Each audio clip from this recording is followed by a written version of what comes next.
دیکھیے میرے بھائیوں، ایک بات اور میری بہنوں ایک بات ذہن میں رکھیں، کبھی کبھی ایسا ہوتا ہے کہ ہم سو گئے اور سحری نہیں کھائی.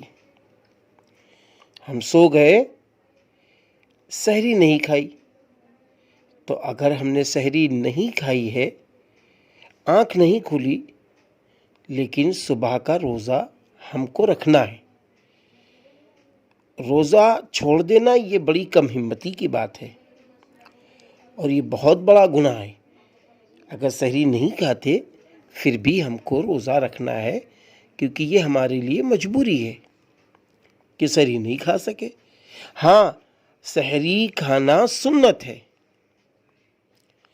بھوک نہ ہو، کھانا نہ کھائے تو 2-3 چھوارے ہی کھا لے یا تھوڑا سا پانی ہی پی لے، لیکن سحری ضرور کھائے. حضرت محمد صلی اللہ علیہ وسلم نے فرمایا کہ دیکھو، سحری روزے کے لیے ڈھال ہے.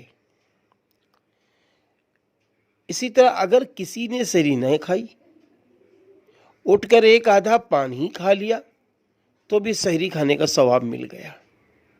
ٹھیک ہے، کوشش کرنا چاہیے کہ سحری اچھی طرح کرے.